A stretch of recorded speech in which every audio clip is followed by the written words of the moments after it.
вечора. Я Тетяна Даниленко. Це Прайм на кримсько-татарському каналі АТР. У нас в гостях сьогодні Ірина Верещук, народний депутат «Слуги народу». Вітаю вас. Вітаю. Отже, сьогодні швейцарський Давос готується протидіяти новій глобальній економічній кризі, а з ним і понад 4 десятки депутатів «Слуги народу», десятки депутатів інших фракцій, близько десятка представників офіційної української делегації. Як ви гадаєте, чи варто настільки бідним країнам їздити настільки потужними делегаціями на такі модні представницькі зібрання світового істеблішменту?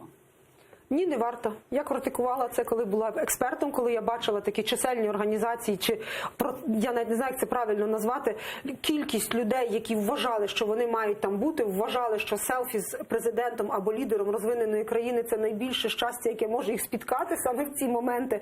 Я дуже сподіваюся, що ті депутати, які поїхали, розуміють свою роль та місце, вони усвідомлюють, що вони мають нести якусь певну мету, якісь певні результати і ефект, бо на нас дивиться суспільство.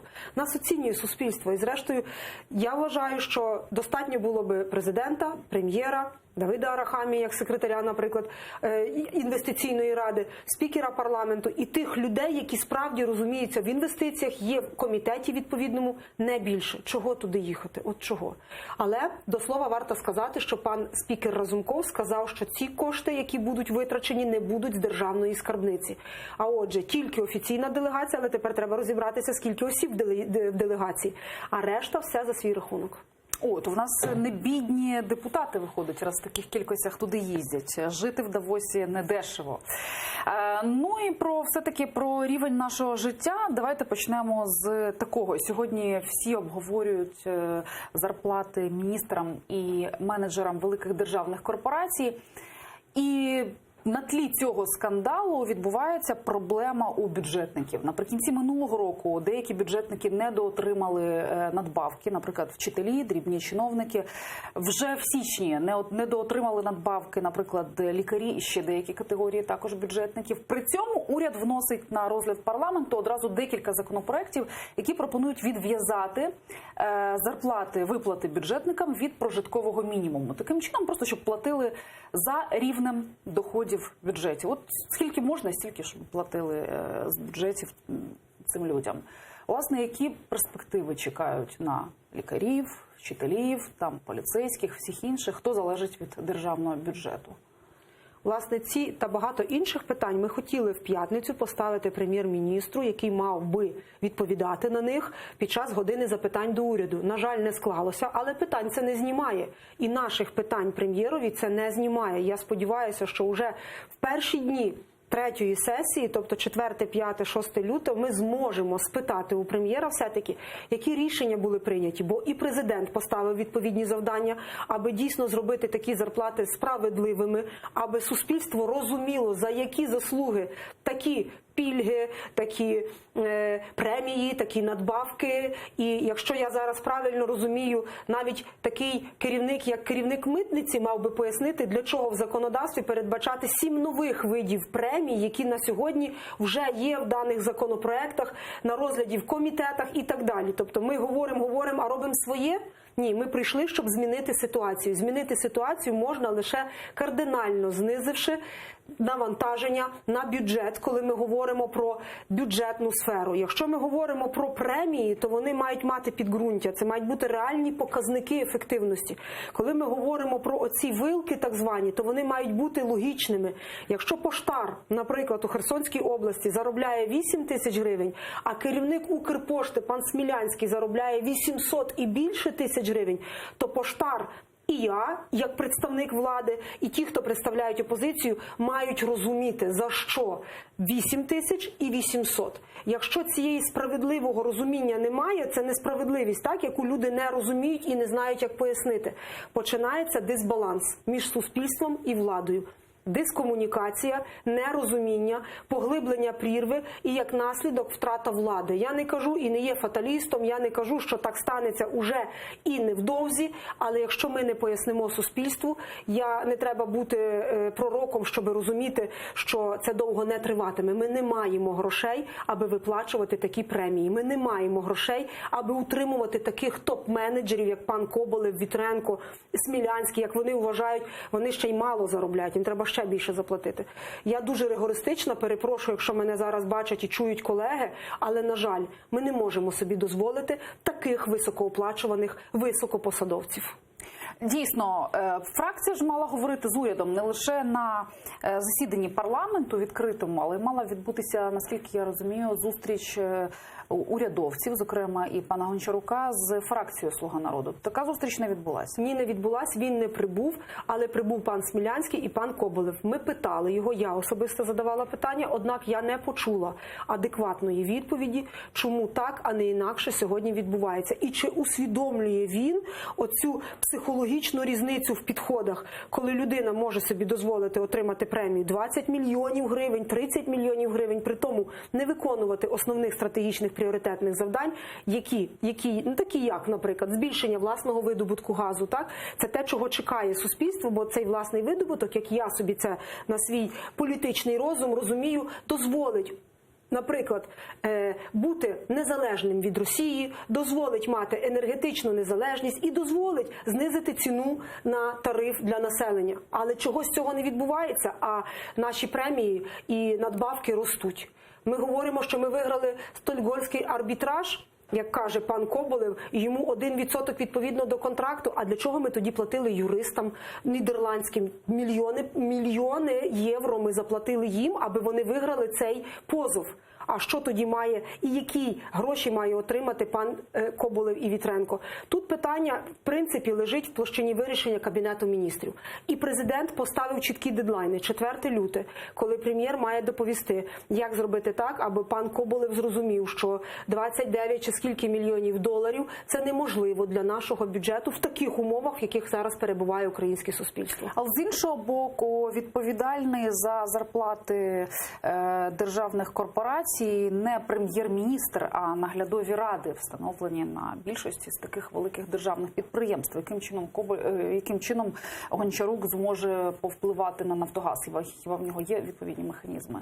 Ну, дивіться, я запитала про це у пана Коболєва і спитала, від кого це залежить. Ну, я давала йому шанс, говорячи про те, що, напевно, ви не самі собі встановлювали, я щиро на це сподіваюсь, хто вам встановив такі виплати. Він мені сказав, що це був уряд у 2015 році. І в тому числі в 2016-му. Так, наглядова рада має вплив, в тому числі наглядова рада Укрзалізниці, так, де також члени наглядової ради заробляють по 500, по 700 тисяч. Я так сподіваюся, вони розуміють, що вони роблять. І інші члени наглядових рад, які навіть не приїжджають, наприклад, з-за кордону, де вони є, а часто густо членами наглядових рад є іноземні громадяни. І вони по скайпу зустрілись, обговорили, прийняли рішення і поїхали далі. А питання залишаються. Якщо в нас все правильно в реформах, тоді для чого ми шукаємо інвестора, аби купив хтось Укрпошту, навіть на міноритарних засадах, або ту ж Укрзалізницю.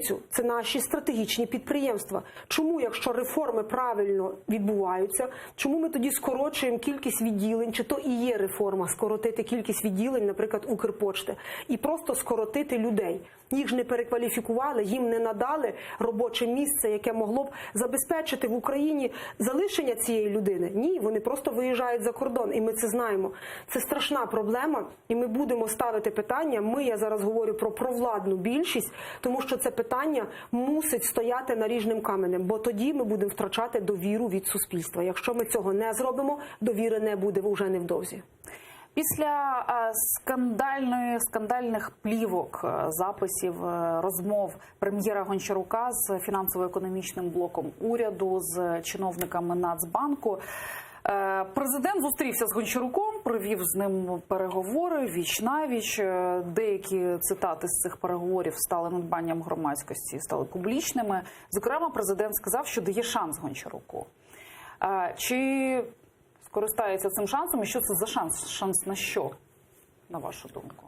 Я думаю, продовжити свою політику і почати до кінця, до логічного завершення. Бо ми прийняли план, як ви пам'ятаєте, у вересні, стратегічний план дій. Він був розписаний і в часі, і в просторі, і в кількості зацікавлених осіб, мав якісь виміри, мав якісь кількісні показники, якісь характеристики. Ми мали цілі, як ви пам'ятаєте, цей план був дещо інший, ніж, наприклад, пропонували прем'єр-міністри до пана Гончарука. А відтак і дійсно повинна бути відповідальність, бо не можна просто взяти і піти. Це занадто відповідальна посада, щоб написати заяву і піти. Все-таки ми несемо солідарну відповідальність, президент несе відповідальність, своїм авторитетом пообіцяв суспільству, що прем'єр Гончарук справиться. Ми, як монобільшість, яка підставляє прем'єру плече кожного разу, коли приходить законопроект в залу, ми, як правило, його підтримуємо. Ми, як правило, лояльно відносимося до суб'єкта законодавчої ініціативи Кабінету міністрів України. Ми, як правило, ретельно розглядаючи на комітетах, все одно наполягаємо на тому, що Кабінет міністрів знає краще, як має відбуватись та чи інша реформа, апелюючи до їхнього досвіду, до їхнього професіоналізму. Я говорю до апарату Кабінету міністрів, не тільки про політичні посади міністра, бо ми розуміємо, що закони пишуться все-таки групою людей. І тут виходить, що прийшла якась певний період часу, закінчили рік, тільки почали новий, дійсно скандал, дійсно якісь емоційні чи не емоційні оцінки тих чи інших високопосадовців. І насправді ми лише в тому процесі, навіть не посередині, на початку. І я думаю, правильно зробив президент, що дав можливість пану прем'єру все-таки продемонструвати те, заради чого, як я сподіваюся, він прийшов на цю посаду. Ефективність, професійність і результативність. Наразі є питання. Побачимо, як буде далі. Все-таки місія МВФ, ті договірні зобов'язання, які сьогодні є. А ми в процесі, так, і Світовий банк, і ЄБРР. Це дійсно той процес, який розпочато. І так швидко змінити, це теж важко. Бо, як ви знаєте, відставка прем'єра тягне відставку Кабінету міністрів. І треба усіх без винятку замінити. Тобто це не тільки один або два міністра, які, в принципі, не змінить цілого Кабінету. Тут дуже-дуже важливе рішення. Але, думаю, що питання будуть вирішуватися, і ми розуміємо, що ми будемо слухати і звіти прем'єра, і міністрів все ретельніше і ретельніше. Ну, але вам в уряді пообіцяли таку от зустріч, де ви змогли б обговорити там проблеми зарплат бюджетникам там і так далі, прокомунікувати найбільш дискутивні реформи, які пропонує уряд, і ви повинні ж будете ухвалювати низку таких законопроєктів, які будуть досить болючими для суспільства, і про землю, і багато інших. Закон про працю, трудовий кодекс. Так. От коли у вас буде ця зустріч? Ну, я сподіваюся, все буде добре, і прем'єр повернеться з Давосу, уже там 4-го чи 5-го ми зможемо зустрічатися, зможемо дискутувати. Головне, аби прем'єр розумів, що комунікація з парламентом дуже важлива. Про це говорив і президент з прем'єром, коли зустрічалися вдвох. Він, власне, поставив одним з ще одних пріоритетних завдань – це налагодити комунікацію. Це добре, що прем'єр несе заяву на відставку до Офісу президента, але є закон України, Кабінет міністрів України, 15 стаття, визначає, що все-таки до парламенту треба нести такі заяви. І якщо так буде продовжуватись, то це, звичайно, не сприятиме налагодженню комунікації між парламентом і прем'єром. Ну, наприклад, з міністрами у нас достатньо тісна комунікація. Вони приходять, ми бачимо їх на комітетах, навіть відзначають старожили, які були в минулих скликаннях, що це найбільша кількість міністрів, яка відвідує комітети. У нас є тісний контакт в тій чи іншій мірі, я не кажу і не берусь за кожного, але в нас дійсно є контакт. Наприклад, міністр Кабінету міністрів Дубілет, ми постійно спілкуємося і через наші чати. І найменш високооплачуваний чиновник якраз 17 тисяч йому достатньо. Чи віце-прем'єр, наприклад, з питань цифризації Фьодора, в нього дійсно є хороші програми, вони показують результат. Ми можемо говорити про пана Кулебу, про пана Пристайка, який не побоявся, прийшов в п'ятницю і відповідав так на незручні, на складні питання. Але це і є ця політична відповідальність, це і є те, що робить політика зрілим. Мати можливість і мати силу відповідати на незручні питання. А міністр соцполітики, яка увійшла в трійку найбільш високооплачуваних міністрів цього уряду, вона комунікує з вами? Ну, напевно, в комітеті комунікує, але дуже би хотілося, щоб ті законопроекти, які виходять, бо це дуже чутлива тема, це соціальна політика, яка насправді у нас кульгає. На жаль, ми не є країнами Скандинавії, ми не можемо похизуватися так своїм пакетом соціальним, і соціальні стандарти у нас найнижчі в Європі. А тому це ті дражливі питання, які потребують власне розуміння в суспільстві, що відбувається. Це комунікація, а ми якраз є та добра можливість закомунікувати, бо є депутати-мажоритарники, є люди, наприклад, я ходжу на ефіри дуже багато. Якби я більше була залучена, не тільки я, і такі, як я, якби ми розуміли, що саме відбувається, напевно, би краще і люди розуміли, так, що буде, які плани, які перспективи, які будуть стандарти підвищуватись і за рахунок чого. Бо так можна сказати, 40% ми прагнемо ВВП там за 5 років, а далі що? Ну, далі далі важливо, що мільярдів. зараз зробити з діркою в бюджеті, з неоголошеним секвестром бюджету, який вже відчули на собі багато хто, зокрема і цей кримсько-татарський канал АТР, який опинився на межі фактично згортання цього проекту. Ну, багато кому просто не виплатили ті виплати, які мали відбутися. Про скандал з урядовцями. Хто, на вашу думку, слухав Гончарука та іже з ним, і хто, ще більш важливе питання, злив ці плівки і навіщо? Як я зрозуміла, чи я правильно зрозуміла президента, є 2 тижні у спецслужб, аби дати суспільству відповідь. Суспільству, нам, як представникам влади і опозиції, напевно, хто слухає прем'єра, хто може собі дозволити злити в мережу, безнаказано, можна сказати, спокійно роблячи це з найвищою посадовою особою в країні. Бо ми парламентсько-президентська республіка, прем'єр – це дуже вагома посада. І ми, зрештою, у міжнародному збройному конфлікті з Російською Федерацією. Ми знаємо, як Російська Федерація втручається у політичні процеси багатьох країн. І навіть з тими, з якими вона має дипломатичні стосунки, з якими вона наче співпрацює, ми знаємо, це Німеччина, так, це Великобританія. І там почасто ми бачимо, які скандали виходять на поверхню. А отже, це дуже важливе питання національної безпеки. Я сподіваюся, Служба безпеки України якнайшвидше дасть вичерпну відповідь суспільству з цього приводу. Ну, тут же важливо не тільки хто слухав, хто оприлюднював, але і які інструменти використовували для того, щоб якомога більша частина суспільства про це дізналася. І ось як зауважив екс-президент Порошенко, медіа Ігоря Коломойського активно брали участь в розкрутці цієї історії, і багато хто з політиків кажуть про те, що йому вигідно. Прем'єр Гончарук прямо натякає, що низка олігархів зацікавлені в його відставці, заміні на когось більш лояльного, ну і так далі. Якщо з'ясується, що це хтось свій, що тоді? А що мається на увазі свій? Бо Коломойський точно не свій. Ну, я маю на увазі громадяни України, чи... Ну, мається на увазі, скажімо, ну, якщо це робилося руками представників там вашої фракції, умовно кажучи. Та ні, ну я далека від думки, що представники фракції, до якої я маю честь належати, можуть собі дозволити прослухати прем'єра, що у них є такі засоби, отримати і оприлюднити. Ну, звичайно, що треба, аби внутрішня безпека такими питаннями займалася, в тому числі і внутрішня безпека фракції. Я сподіваюся, вона у нас є, я не знаю, але я щиро сподіваюся.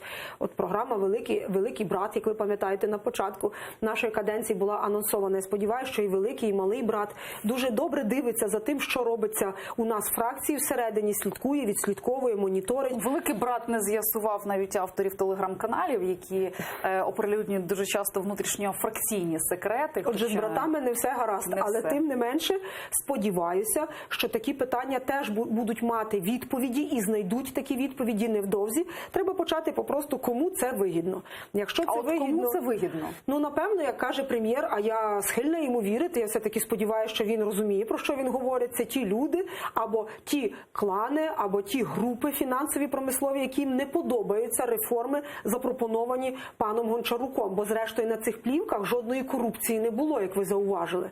І на цих плівках важко сказати, що прем'єр Гончарук вчиняв злочин. Так, були якісь оціночні оціночні судження. Так, у мене питання навіть не до тих емоцій і не до тих оцінок, які він давав, вербальних форм, яких він обирав, а в мене питання все-таки, так, в нас є план чи немає? І отут в мене питання найголовніше. Бо я думала, що план є, і ми за нього голосували.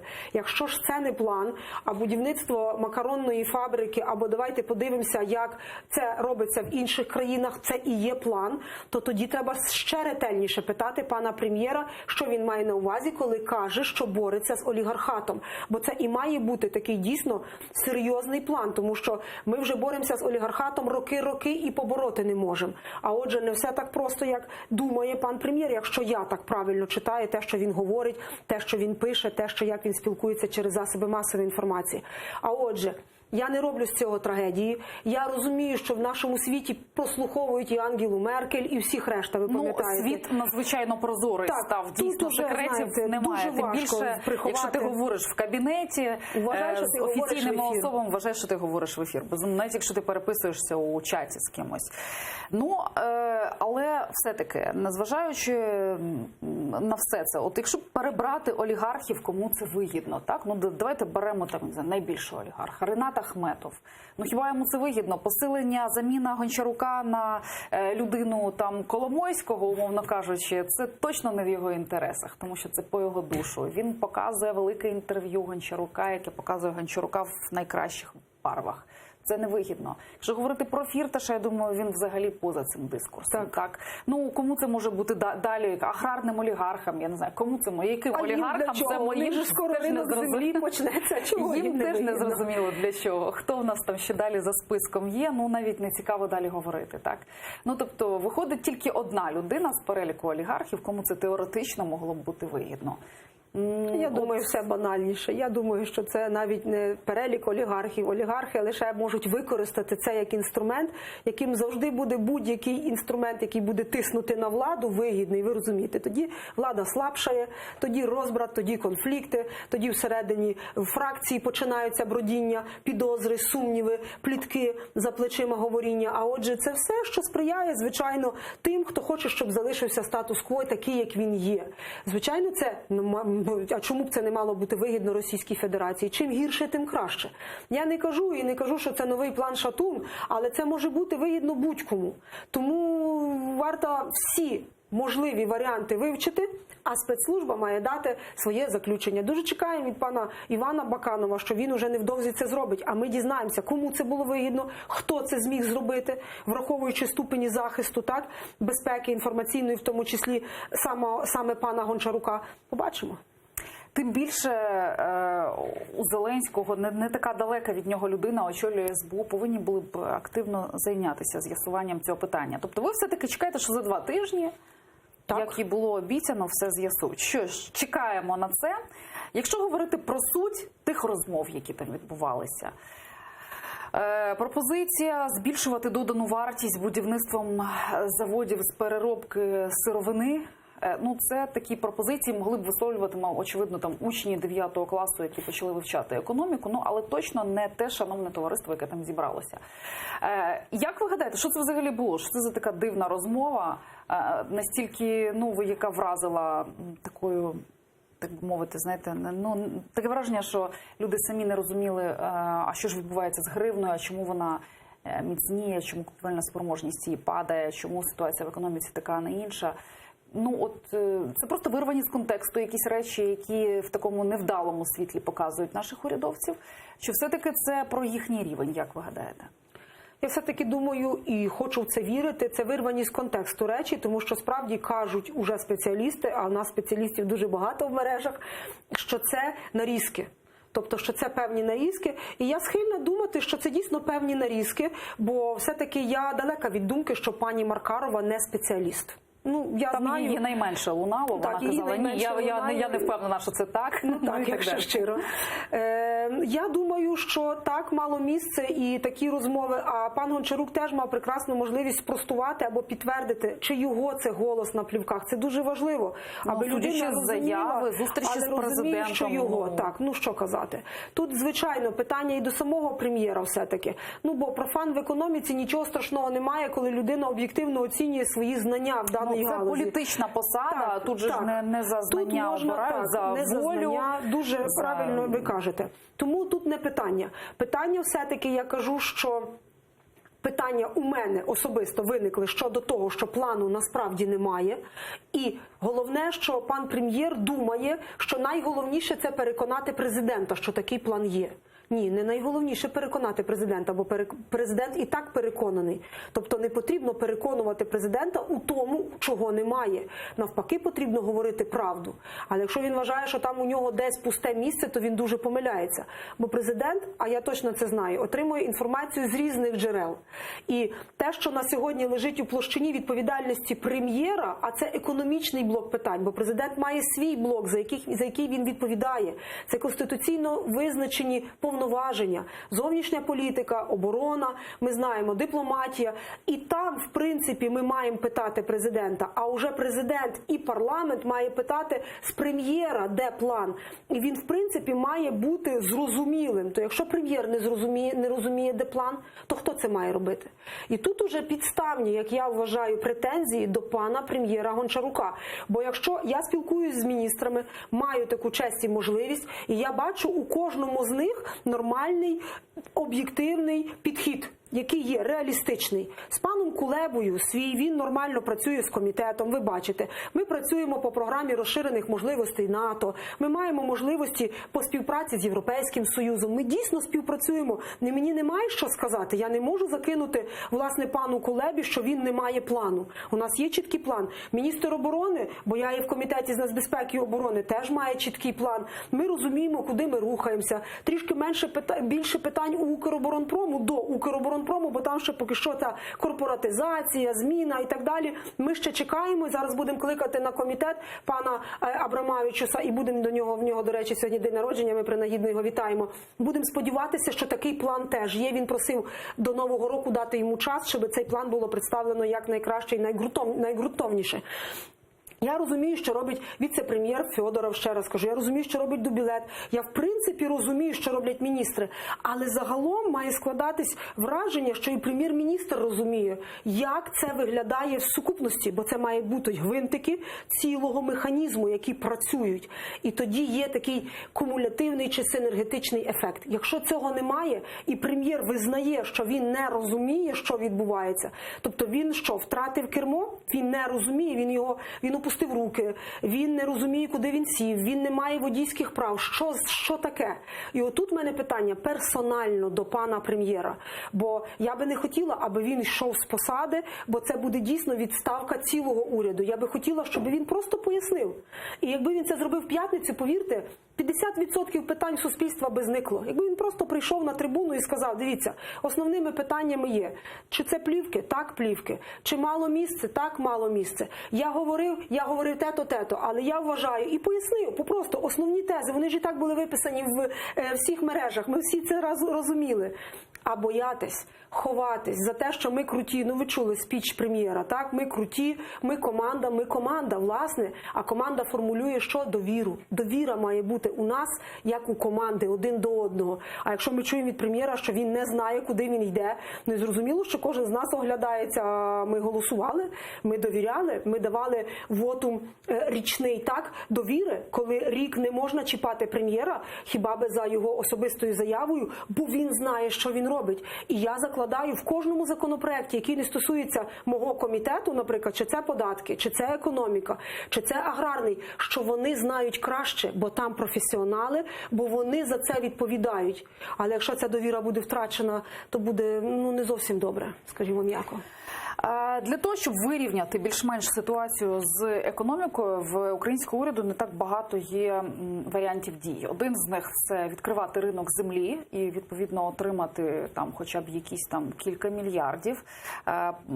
Приватизація, але жодному з попередніх урядів це не вдалося. І ось ми стоїмо на порозі цих великих таких от глобальних речей. Чи вдасться в лютому провести законопроект про землю? Чи знайдеться, принаймні, підтримка всередині фракції цього законопроекту? Тому що критика назовні дуже велика є. Так, є аграрні асоціації, є опозиція у парламенті, яка від солідарності до опоблоку критикує. Це так, опозиційне об'єднання «За життя». Чи є все-таки цей були засідання комітету, так? Чи налагодився вже цей діалог для того, щоб парламент зрозумів, що ж робить уряд, що пропонує уряд? І чи підтримують цей закон, чи знову його відкладуть там на ще якийсь час? Ми побачимо, чи справді в лютому ми зможемо проголосувати, але скажу відверто, я не вірю, що Кабмін розраховує на доходи у 2020 році від продажу землі. Я бачила там десь мільярд, це ні про що. Тобто тут не суть. Тобто, якщо він навіть відкриється, це буде наприкінці осені. Так, це точно не є 2020 рік, бо там з жовтня починає він діяти, а це 21-й. Тут не йдеться про доходи до бюджету. Я швидше думаю, що йдеться про продаж майна або віддання його в концесію, як, наприклад, сьогодні в Херсоні. Я читала, і у міністра Криклія, і це добре, ми проголосували закон про концесію, який дозволяє іноземним інвесторам зайти, не змінюючи власника, а власником залишається держава, взяти в управління величезні заводи припортові, бо держава почасту не є ефективним власником, тут треба визнавати. Але концесія – це нормальна практика світова, яка доводить свою ефективність. І я бачу, що цей закон починає працювати. Це той позитив, про який треба говорити, але він точно не дасть результату вже і сьогодні. Але це теж віддалена перспектива півроку, рік, яка покаже свій результат. Це ті закони, які ми прийняли, бо ми дійсно прийняли закони, які наближають той промисловий безвіз, як ви знаєте, так, який вирівнює наш, так би мовити, похід у Європу. Там справді ми прийняли чимало хороших законів, які будуть працювати, які нам дозволять отримати доходи. Але рівно з тим ми маємо сьогодні ургентні проблеми, негайні, як дірка в 50 мільярдів в бюджеті України, і ми мусимо десь її брати. А також ми маємо тиск зовнішніх запозичень, коли кожна третя гривня... Вже в лютому ми повинні будемо віддавати величезний транш. Це величезний транш, і нам ці гроші десь треба брати. А немає де на територіях на сьогодні, бо я чую, я ходжу ногами по землі, я спілкуюся з людьми, з представниками територій, з міськими головами. Ми не маємо тих резервів, і подушки немає резервної. Тобто нам потрібні дійсно негайні кроки, так би мовити, з шокової терапії, як це робили поляки свого часу в 90-х роках. Але це потрібен чесний діалог. Це має бути чесний діалог. Ми не маємо намагатись обманути президента, а відтак і парламентську монобільшість у тому, що у нас план є, а виявляється, плану нема. Бо це має бути чіткий, конкретний, покроковий план, навіть поденний план, що ми робимо. Бо тут уже шахтарі, ви знаєте, сьогодні в облдержадміністрації у Львівській, наприклад, шахтарі відмовляються виходити, стоять і чекають своїх зарплат. Селідоввугілля, де знову ж таки проблеми, це місячні затримки заробітних плат. І ми будемо говорити так по кожній галузі. І закриття великих промислових підприємств, переведення людей на 4-денний робочий тиждень і так далі. Так. Спад промислового виробництва. І накопичилося дуже багато проблем, які просто вже як сніжна куля накриють цього року Україну. Тобто, наскільки я розумію, уряд поки що не давав відповіді на питання, що він буде з цим всім робити. Поки що ні, але сподіваюся, що питання будуть мати відповіді уже найближчим часом. І співпраця з МВФ. Уряд сподівається, що все-таки співпраця і новий транш, новий кредитний договір допоможе вирішити ситуацію.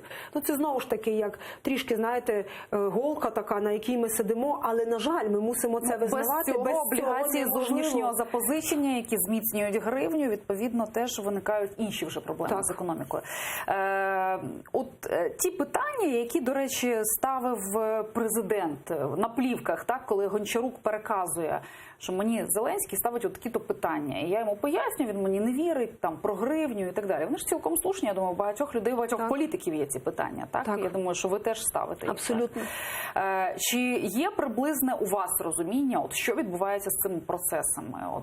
Із гривною, із облігаціями зовнішнього запозичення? І що буде, якщо кредиту МВФ найближчі декілька місяців не буде? А схоже, що вже в лютому точно його не буде. В лютому нам потрібно виплачувати, 17 мільярдів, величезну суму, так? Є розуміння взагалі ситуації економічної? Ну, я щиро сподіваюся, що пані міністр Маркарова має і план Б, і план С на всяк випадок, коли ми розуміємо, що МВФ А кредит дає, і МВФ Б кредиту не дає. Все-таки вона міністр, яка прийшла з минулого уряду, вона має тяглу співпрацю з представниками МВФ, вона розуміє, для чого такі облігації, для чого ті ОВДП, про які сьогодні говорять, для чого це все відбувалося. Залучити кошти в економіку. Так, і я, коли її питала, коли була представником, мала таку можливість, вона говорила, що це був єдиний спосіб. І дійсно воно рятувало. Тепер зміцнена гривня показує дійсно недостачу до бюджету. Ми не маємо доходів, ну бо гривні немає. По суті, ми думали, що гривня буде 28, а вона 23. Ви порахуйте в розмірі державного бюджету, скільки ми недоотримали грошової маси. Це з однієї сторони добре, бо зміцнена гривня, але з іншої сторони ціни не змінилися. І ніяк на собі люди це фактично не відчувають. Деякі продукти, можливо, але це не вихід. Ціни на продукти не є набагато дешевшими, ніж в Європі. Якщо раніше різниця була величезна, то зараз різниці практично немає і не існує. Тобто, там в світових столицях. Страждають експортери, страждають бізнес, вони дійсно про це говорять, вже волають, не те, що говорять, а люди не відчувають цієї величезної різниці. А отже, потрібно буде вирішувати питання. Я сподіваюся, що вже, я кажу, на першій ж п'ятниці, або ми будемо зустрічатися з фракцією і просити, щоб приходили міністри, пояснювали. Але я вважаю, що це має бути на рівні парламентських слухань, на рівні таких зібрань, де є і опозиція. Бо вони теж представляють якусь частину українського народу. Вони б теж хотіли, напевно, почути. Ми не можемо вирізняти себе тільки тому, що ми монобільшість. Зрештою, ми несемо солідарну відповідальність за те, що відбувається у державі. І дуже сподіваюся, що вже до 4 лютого, а це буквально декілька днів залишилося, такі відповіді будуть знайдені. Що ж, будемо і ми теж сподіватися, що відповіді будуть, але от все-таки з землею. Наскільки ми розуміємо, без рішення про землю, без відкриття ринку не буде кредиту МВФ. Відповідно, земля – чутливе питання. На фоні всіх інших проблем голосувати ще й землю – це серйозно ускладнювати собі взагалі політичне становище для будь-кого. І для президента, і для уряду, і для вас, як фракції влади. Де тут, як ви гадаєте, яке тут куди не підеш, ситуація, простих рішень немає, так? Як ви гадаєте, що краще? Прийняти цей, незважаючи на таку реакцію суспільства, прийняти цей законопроект, чи все-таки тягнути з ним і бути без кредиту МВФ, випускати облігації зовнішнього запозичення, тримати ту економічну ситуацію, яка вона є і далі? Ну, дивіться, я вважаю, бо я загалом проти того, аби ми відкривали ринок землі лише тому, що МВФ про це вимагає. Ми не можемо діяти на догоду МВФ і тільки тому, що МВФ каже, що, наприклад, підняття тарифів – це добре. Ну, наприклад, на опалення. Так, ви пам'ятаєте, уряд Гройсмана часто був критикований за те, що дійсно тримали високі тарифи попри критику, заради того, аби МВФ продовжувало кредитувати. Ми не побачили ані тих дійсно шалених кредитів МВФ. Ми не побачили дійсно тих програм, які б могли нам допомогти. Ми побачили лише той необхідний мінімум, який може забезпечити МВФ для того, аби ми не об'явили технічний дефолт. Але це теж не вихід, бо МВФ, в принципі, не повинно за нас працювати. Ми маємо шукати внутрішні резерви, а я вважаю, що вони в нас є. І це якраз промисловий сектор, і це якраз та реіндустріалізація, якої ми чекаємо, величезних підприємств, в тому числі оборонних підприємств. Ми маємо де на сьогодні, якби сфокусувати свою увагу, ті точки росту закласти. Але, дійсно, є питання, бо якщо МВФ визнає, що ми не платоспроможні, це тягне за собою не тільки тому, що це кредитна установа, а і інші кредитні установи. Це Світовий банк, ви знаєте, це і наш інвестиційний клімат, на який дивляться інвестори, розважаючи на те і приймаючи рішення, заходити в країну чи не заходити. Я кажу, що мусить бути декілька варіантів, і на поталу, якщо можна виразити і так сказати свою емоцію, ми не можемо класти туди землю. Я переконана, що на сьогодні МВФ не вимагає саме продажу землі як основний, так би мовити, елемент чи основний критерій, за яким вони вирішують, буде чи не буде надано кредит. МВФ вимагає збалансування бюджету. Покажіть, що ваші доходи дорівнюють видаткам, чи навпаки, ваші видатки дорівнюють доходам. Покажіть, як ви нам віддасте, у разі чого, наш кредит. І не більше. І тут до уряду питання, як ти його покажеш?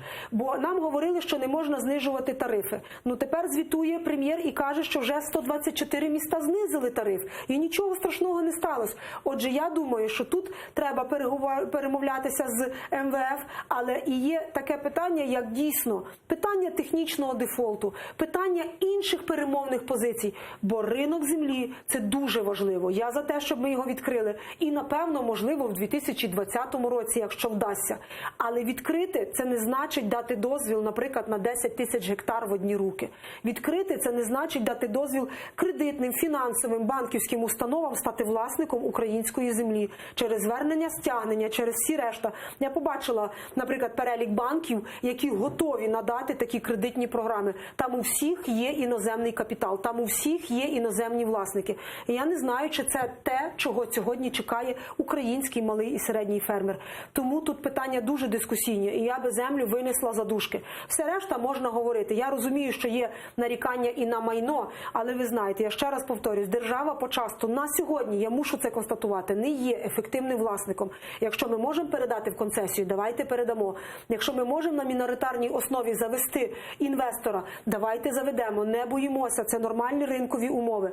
Але земля – це все-таки дуже-дуже чутливе питання, воно викличе конфлікт, а я цього дуже боюсь. Я не хочу, щоб суспільство збурилось, а ті політики, які 18 років паразитували на цьому питанні, які продовжували мораторій, добуваючи собі політичні бали і нові каденції у парламенті і в інших високопосадових місцях, на сьогодні знову використали цю ситуацію. От боюсь цього і все.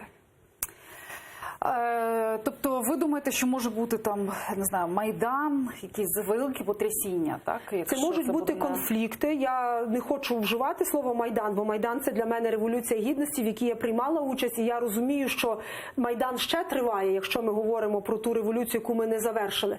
Але я не хочу, щоб люди справді потім, коли вже все станеться, знаєте, і люди прийдуть і будуть в такий емоційний спосіб доводити, а туди накладеться і все. І трудовий кодекс, там згадають і ФОПи, ну, хоча ми з ФОПами вже, так би мовити, трішки домовилися. Побачимо, як це буде працювати на практиці. Так, буде дуже багато, і я боюсь, що ця, знаєте, така енергія може стати критичною. А цього допускати не можна. Ми, зрештою, і є влада, щоб такого не відбувалося. І помилки минулого ми маємо вивчати і не допускати в майбутньому. Якщо говорити про, ну, скажімо, землю цього року не продати, ну, чисто технічно буде неможливо, навіть якщо зможуть відкрити ринок, то це буде кінець року, так? Якщо говорити про приватизацію, ну, от як гадаєте, чи вдасться реалізувати цей план, оскільки там уряду Гройсмана не вдавалося, уряду Яценюка не вдавалося. Чи вистачить волі в цього уряду? І от я бачу там ті об'єкти, які планують продати цього року. Ну, скажімо, ну, там, якщо говорити про Укрзалізницю, про яку зараз багато обговорюють в контексті там зарплат членам правління, наглядових рад і так далі, то планують же ж продати не всю Укрзалізницю, так, а ту її частину, яка займається вантажними перевезеннями, тобто те, що найбільше приносить прибутків. А те, що є збитковим, залишиться в державній власності. Такий сенс, що від цього Україна виграє?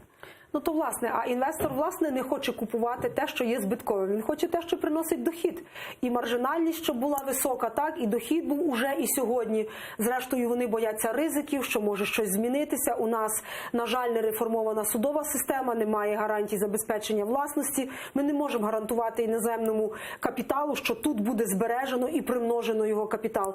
А отже, в таких нестійких умовах зрозуміло, що очікувати наддоходів чи надприбутків ми не можемо. Соціальний тягар ми лишаємо собі, а все ласе ми продаємо і сподіваємося. Це теж не підхід. Я все-таки сподіваюся, що у нас будуть кращі показники щодо приватизації майна, але це теж не вихід. Ну, добре, продали, далі що? Це одноразова акція. І ми, на жаль, не зможемо потім мати вплив. І тут теж треба дивитися, наскільки там, наприклад, Артемсіль, наприклад, інші підприємства. Чи це важливо, щоб ми зберегли контрольний пакет як держава, так? І де ми можемо дійсно його втримати. Бо на рівні з якимось, як ви правильно кажете, ласими кусками є те, чого, ну, вже неможливо підняти. І що ми маємо з тим зробити? Визнати банкротом, звільнити людей, скоротити, а так зробить бізнес.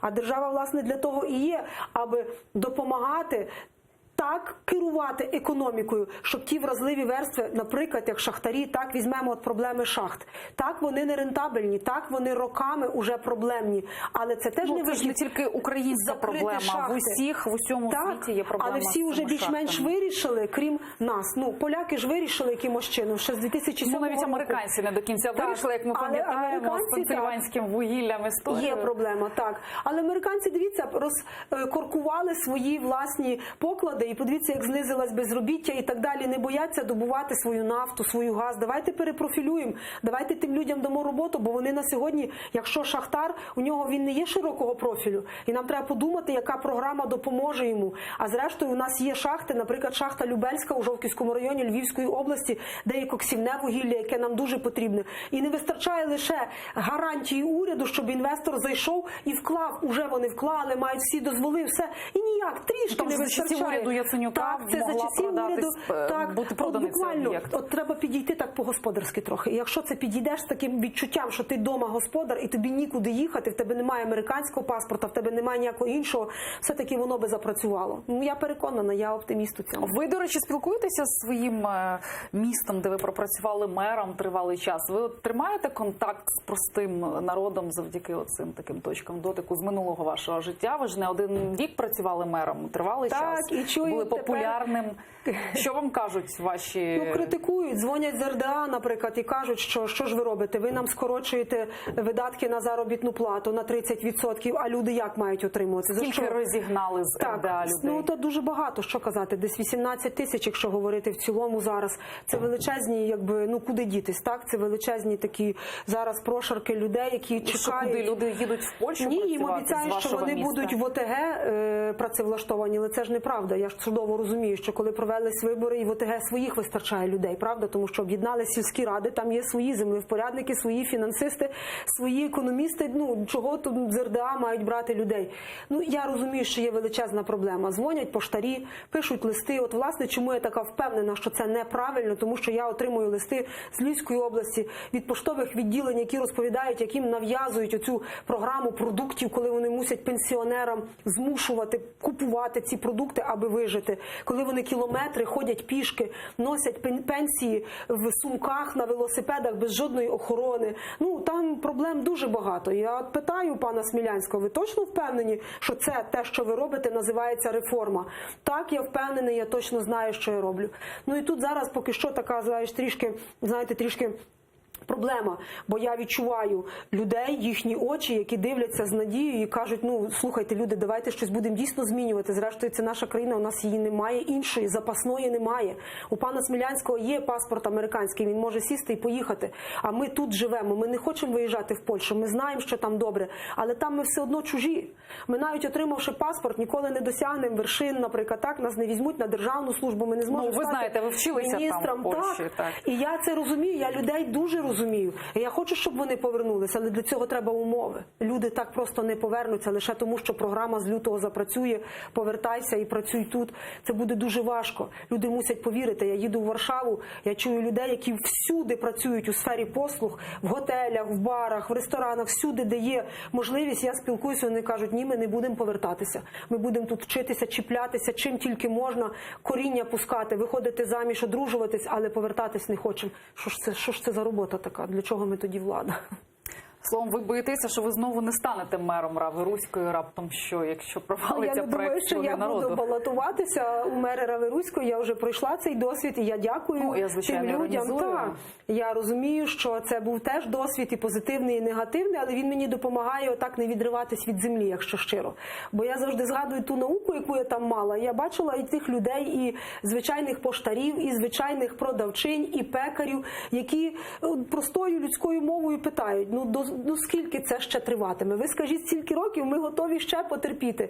Ми розуміємо все, але давайте якось разом. Ну, затягувати паски, давайте разом затягувати. Давайте якось трошки ви, трошки ми і разом однією родиною. Але тут, бачите, трішки зараз ще не виходить. Але я все одно оптиміст і вважаю, що такий трансформаційний період нам треба пережити. І все-таки ми вийдемо на ту стежку, яка буде справді вже освітленою, знаєте, бруківкою, яка буде озелененою, яка буде нашою, яку ми будемо бачити і те світло в кінці тунелю справді буде У українським. вас немає побоювань, що після такого періоду всіх цих медіаскандалів, постійної таких проблем демократії, так би мовити, так, на наступних виборах переможуть якісь, як раніше, там крепкі хазяйственники після епохи Ющенка, яка ознаменувалася теж різними скандалами, витоками інформації, сварками, чварами і так далі.